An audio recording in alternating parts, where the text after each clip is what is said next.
Hi guys, magandang araw. Maraming salamat nga pala guys sa inyo na nagla-like sa video ko and actually nag-subscribe at nakikita ko na yung channel natin ay actually growing and we are being noticed by YouTube users, no. So thank you very much on that at ito ko sa inyo. And then promise naman may marami pa tayong mga video na i-upload soon. Well, recently kasi ang MCO comments is actually ang topic lang naman natin is just most of the topic is just purely Apollo Kibuloy, no. And then MCO comments are just putting the pieces together, relevant clips, no, for you to watch, no, na maaring siguro na kailangan nating i-take note and notice. And then like what I said, yung focus natin recently is more on policy, Kibuloy, and then kasi napaka-interesting para sa akin nung topic na. Especially nung, I think, 13 or 15 years old kasi ako, member ako niyan eh. Jesus Christ, the name above every name. And also, na-try ko rin magbenta ng mga kung ano, like yung puto. And then remember, as far as I remember kasi, parang isang plastic ng isang binibenta namin ng puto, parang merong 10 packs of puto na anim yata yun, binibenta namin. And then we have to, to sell it. Kasi pag hindi mo naubos yung puto na yan, ikaw ang magbabayad niyan kasi kinuha mo. And then naubos ko naman siya. So we are selling it sa mga nearby subdivisions namin. And then natutuwa naman sa amin yung mga buyers kasi hindi naman kami gusgusin talaga actually, no?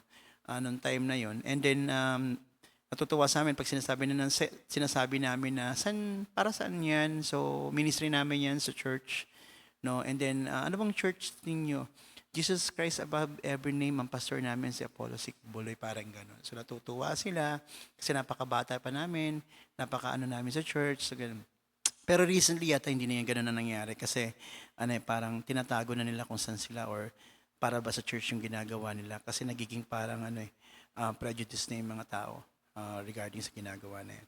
So, yun, napaka-interesting sa akin ng mga bagay na yan. So, the question is, ano bang mangyayari sa KOJC, no? Kasi recently, meron siyang clip, no? Panoorin natin to, na in-upload. Message to their followers po. Tatag lang.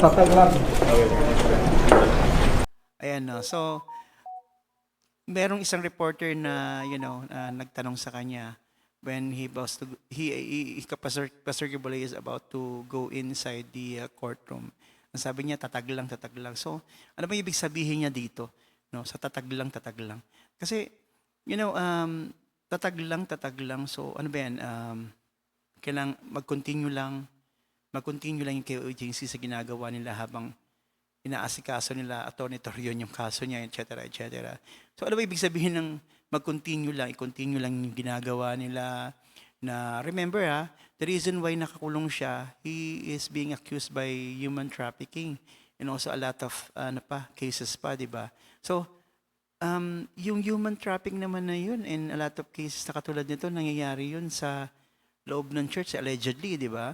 So, when nasa loob ng si Kibuloy, and since mayroon ng pumalit na bagong pastor, executive pastor, itutuloy-tuloy lang ba nila yung ginagawa nila na yun? Si Pastor Jacobo na ba yung bagong lilipat dun sa napakagarang kwarto na napapalibutan ng mga kwarto ng pastoral? Diba? Siya na ba yung bagong pastor na gagawa, magtutuloy ng legacy ni Apollo Kibuloy? So, siguro yan ang yung mga bagay na napaka-interesting na kailangan nating masubaybayan sa pangyayari nito and especially dun sa mga next week yata magkakaroon ng Senate hearing no mag-appear si Pastor Kibuloy and I'm sure na hindi na naman siya magsasalita kasi remember ang mga attorney niya same sa mga attorney ng yung sila Sheila, yung mga sila Cassandra Ong, etc. na I invoke my right to being silent.